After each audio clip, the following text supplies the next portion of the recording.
Hello students, कैसे हैं आप सब? होप सब बहुत अच्छे होंगे। हाँ जी, पहले तो उन बच्चों को बहुत बहुत बधाई जिन्होंने इस बार अपना एग्जाम क्लियर किया है।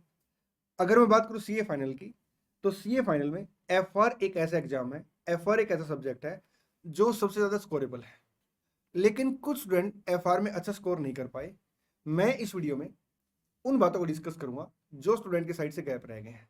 आपने क्या करना है, कॉपी पेन लेके बैठना है और वो सारी बातें सर आपने नोट करनी है।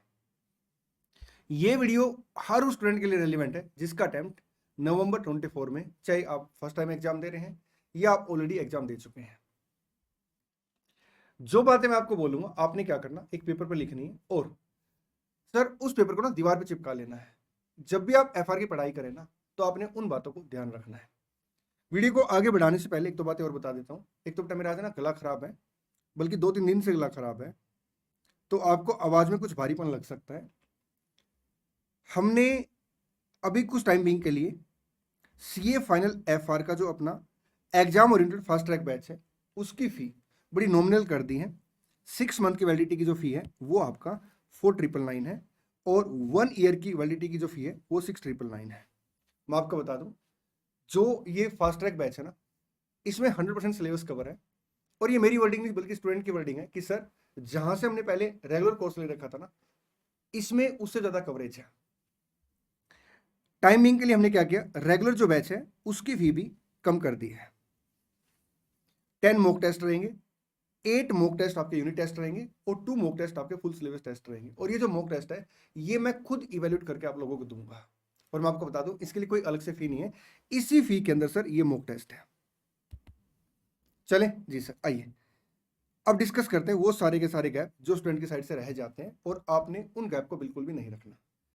एक बात और, कुछ ऐसी बातें हो सकती हैं जो आप फॉलो कर रहे हो, कुछ ऐसी बातें हो सकती हैं जो आप फॉलो ना कर रहे हो, लेकिन आज के बाद आपने क्या करना, वो सारी बातें फॉलो करनी जो मैं इस वीडियो में आपके साथ डिस्कस करूंगा। सबसे पहले नवंबर 24 अटेम्प्ट के लिए सर नो सिलेक्टिव स्टडी। देखिए कुछ स्टूडेंट क्या गलती करते हैं, वो ना सिलेक्टिव स्टडी करके जाते हैं। इसमें कोई दो राय नहीं है कि जो आपका सिलेबस है वो बहुत ज्यादा है, लेकिन इंस्टीट्यूट ने अगर सिलेबस दे दिया तो सर इंस्टीट्यूट उस सिलेबस में कहीं से पूछ सकता है।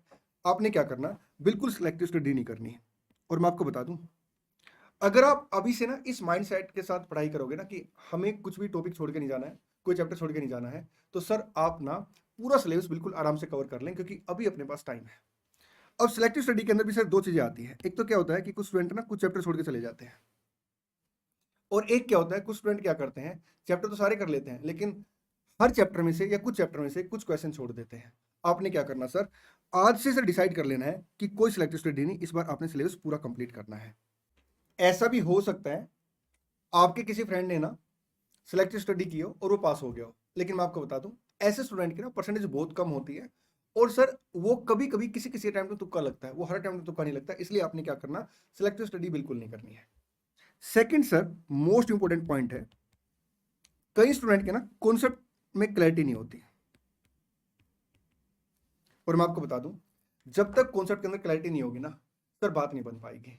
30 मार्क्स के आपके ना एमसीक्यू और केस सिनेरियो बेस्ड क्वेश्चन आएंगे, और सर ये क्वेश्चन आप केवल तभी सोल्व कर पाएंगे जब आपके कॉन्सेप्ट की अच्छे से क्लैरिटी होगी।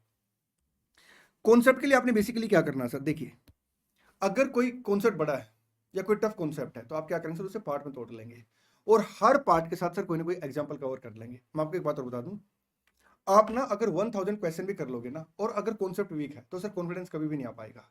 और अगर आपके कॉन्सेप्ट सर स्ट्रॉन्ग है ना, अगर आप नंबर ऑफ क्वेश्चन कम भी करेंगे ना तो सर तो भी कॉन्फिडेंस आ जाएगा, क्योंकि सर जो क्वेश्चन ड्राफ्ट होंगे ना वो कॉन्सेप्ट बेसिक ड्राफ्ट होंगे। इसलिए सर आपने क्या करना, कॉन्सेप्ट के ऊपर अच्छे से फोकस करना। और मैं आपको बता दूं, जो मेरा फास्ट ट्रैक कोर्स है ना उसमें मैं 100% कॉन्सेप्ट कवर कराता हूँ और अच्छे खासे लेवल पे क्वेश्चनों की प्रैक्टिस कराता हूँ, क्लास में लिख के सर प्रैक्टिस कराता हूँ।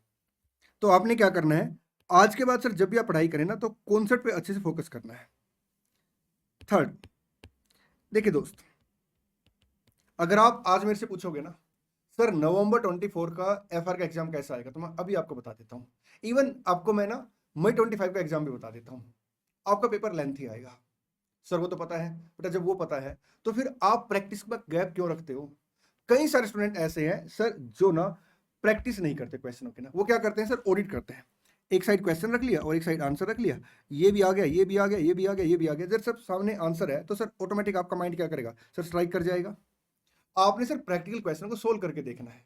देखिए दोस्त, लेंथी पेपर तभी हैंडल हो पाएगा जब आपने सर अच्छे से प्रैक्टिस कर रखी होगी, क्योंकि सर जब आप क्वेश्चनों को ना लिख के प्रैक्टिस करेंगे तो आपकी स्पीड बढ़ती है, और जब सर अच्छी स्पीड होगी तो आपका पेपर भी पूरा हो पाएगा।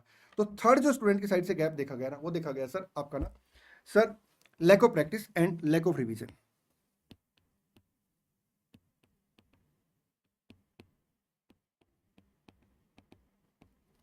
Lack of practice and lack of revision.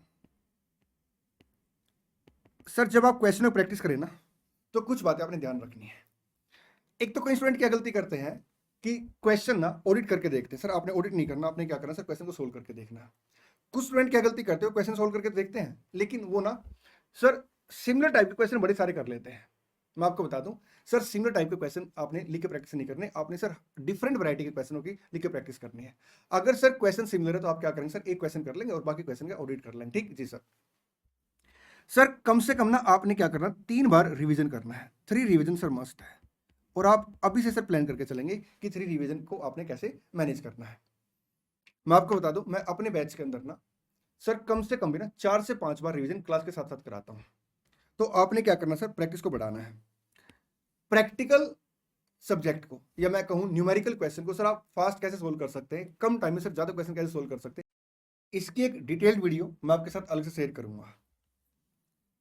Sir जो नेक्स्ट गैप देखा गया है वो ये देखा गया है कि जब स्टूडेंट क्लास देख रहे होते हैं ना, तो जैसे क्लास कंप्लीट होती ना, उनको लगता है कि हाँ आज का काम हो गया। जबकि मैं बता दूं, जैसे सर आपकी क्लास कंप्लीट होती है ना, जब आप क्लास देखते हैं तो वो काम फैकल्टी की साइड से कंप्लीट हुआ, आपकी साइड से काम स्टार्ट हुआ है। आपने क्या करना सर, जैसे क्लास समाप्त होती है ना, तो आपने जितने भी क्लास के अंदर कॉन्सेप्ट पढ़ाए हैं ना, उसको इमीडिएटली क्लास के बाद रिवाइज करना है।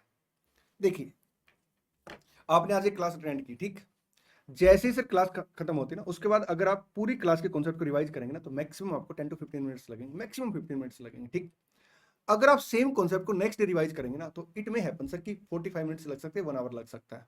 और अगर आप 1 वीक के बाद रिवाइज करोगे ना, तो इट में हैपन सर कि कुछ उसमें प्रॉब्लम आ सकती है, कुछ कॉन्सेप्ट में क्लैरिटी का गैप हो सकता है। तो आपने क्या करना सर, क्लास के इमीडिएटली बाद सर क्या करना है सर, जो क्लास में कॉन्सेप्ट डिस्कस किए उन्हें रिवाइज करना है। और इतना ही नहीं, जो भी क्लास में होमवर्क के क्वेश्चन दिए सर, आपने उन क्वेश्चनों को सोल्व करना है। देखिए क्या होता है, बड़ी ईमानदारी से आपको बताऊं, जब आप क्लास देख रहे होते हैं ना, तो कई चीजें सर आपको फ्लो में समझ में आ जाती है।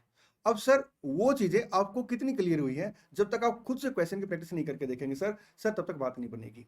तो आपने क्या करना है, एक तो क्लास के बाद do revise all concept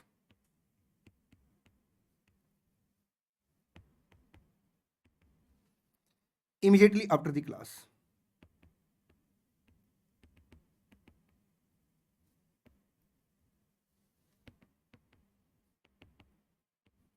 And do homework.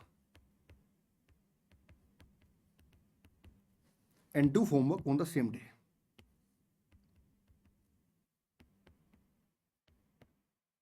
Sir आपने क्या करना, सेम डे पे होमवर्क करना है। देखिए दोस्त, अपने पास ना लिमिटेड टाइम है। अब उसी लिमिटेड टाइम में हमें क्या करना, 3 बार रिवीजन करना है। अब अगर मान लो आप क्लास के इमीडिएटली बाद सर जो क्लास में पढ़ाया उसको रिवाइज करते हैं, तो आपको 15 मिनट्स लगेंगे। नेक्स्ट डे रिवाइज करेंगे तो 45 मिनट्स लगेंगे। सर 1 वीक के बाद रिवाइज करेंगे तो और भी ज्यादा टाइम लगेगा। तो क्यों ना हम लोग इस अप्रोच को फॉलो करें जिसमें सर कम टाइम में आपका ज्यादा रिवीजन हो रहा है। 2 चैप्टर ऐसे हैं जो स्टूडेंट को पता है कि ये बहुत इंपॉर्टेंट है, लेकिन स्टूडेंट को लगता है कि मैं बाद में रिवाइज करूंगा और अच्छे से रिवाइज करूंगा, और वो सर चैप्टर ना लास्ट में आते आते रह जाते हैं। तो आपने क्या करना, सबसे पहले सर उन 2 चैप्टर का रिवीजन करना। उन 2 चैप्टर का नाम है financial instrument and Ind AS 115। ये मोस्ट इंपॉर्टेंट चैप्टर हैं, और स्टूडेंट इन्हें क्या करता है कि कई बार डेफर कर देता है कि मैं बाद में रिवाइज करूंगा। आपने क्या करना, प्रायोरिटी पे इन्हें रिवाइज करना है। मेक श्योर कि आपने क्या किया है, जितने भी ICAI के पब्लिकेशन है सारे कवर है, मतलब जितने भी क्वेश्चन आपने प्रैक्टिस की है सर, एटलीस्ट सर ICAI का पब्लिकेशन आपने जरूर कवर करना है। तो ICAI के पब्लिकेशन जिसमें सर आपका स्टडी मटेरियल आ जाएगा, RTP MTP past year question, और बोर्ड ऑफ स्टडी की साइट पर सर जो केस सिनेरियो है और जो MCQ है। यहां तक सर आप तैयारी कर चुके हैं। अब सर बिफोर एग्जाम हमें ये देखना चाहिए कि हमारी तैयारी जो है वो कैसी है। उसके लिए हमें क्या करना पड़ेगा सर उसका इवैल्यूएशन कराना पड़ेगा। इवैल्यूएशन कैसे होगा सर? मॉक टेस्ट के थ्रू ना। तो सर आपने क्या करना, मॉक टेस्ट देने हैं। सर हमें कितने मॉक टेस्ट देने चाहिए? देखिए दोस्त, जितने मॉक टेस्ट दोगे उतना ही बेटर है, लेकिन एटलीस्ट आपको ना 2 फुल सिलेबस टेस्ट और 3 यूनिट टेस्ट देने चाहिए, ये एटलीस्ट होने चाहिए। अगर आप ज्यादा मॉक टेस्ट दोगे तो और बेटर रहेगा। जितनी बातें हमने यहाँ पे अभी तक डिस्कस की हैं, ये सारी बातें तभी फ्रूटफुल हो पाएगी, तभी 3 बार रिवीजन हो पाएगा सर, तभी हम लोग इन सब चीजों को फॉलो कर पाएंगे जब हम क्या करेंगे सर, प्रॉपर स्टडी करेंगे। और प्रॉपर स्टडी के लिए सर हमें क्या करना पड़ेगा सर, टाइम देना पड़ेगा। देखिए जैसा मैंने स्टार्टिंग में बोला था, नो सिलेक्टिव स्टडी। अब सिलेक्टिव स्टडी स्टूडेंट क्यों करते हैं? क्योंकि सर वो स्टार्टिंग में पढ़ाई नहीं करते और बाद में टाइम कम बच जाता है। तो क्यों ना हम सर एक ऐसा पैरामीटर आज से डिसाइड कर लें कि हमें सिलेक्टिव स्टडी नहीं करनी और पूरा सिलेबस कवर करना है, और उसके लिए जितना टाइम चाहिए हमारे पास आज टाइम है। तो आपने क्या करना है, कल से ना, या जब से आप इस वीडियो को देख रहे हैं सर, एटलीस्ट 12 आवर आपको पढ़ना ही पढ़ना है। अगर आप सर इसे 15 आवर तक भी लेके जाएं तो कोई प्रॉब्लम नहीं है, लेकिन एटलीस्ट 12 आवर आपने पढ़ना, और 12 आवर बिल्कुल आराम से निकल सकते हैं। सर हम वर्किंग में, अगर आप वर्किंग में ना, तो एटलीस्ट सर आपको 5 आवर डेली निकालने हैं, और सैटरडे संडे सर जब आपको छुट्टी मिलती है तो सर 12 आवर की आपने स्टडी करनी ही करनी है। पहला जो मॉर्निंग का स्लॉट है ना आपका, कम से कम 5 घंटे का होना चाहिए। और जो मॉर्निंग का स्लॉट है सर 5 घंटे का, सर आप देखेंगे जैसे उसे कंप्लीट करेंगे ना तो आपको कॉन्फिडेंस बिल्डअप होगा। सेकंड स्लॉट सर आपका 4 आवर का होना चाहिए। थर्ड स्लॉट सर आपका 3 आवर का होना चाहिए। मैं यहाँ पे ये डिस्कस नहीं कर रहा कि आपको मॉर्निंग में कब उठना चाहिए कब नहीं उठना चाहिए। सर जब भी आपकी मॉर्निंग स्टार्ट होती है ना, तो सर उसके बाद आपने क्या करना सर, 5 आवर की स्टडी करनी है।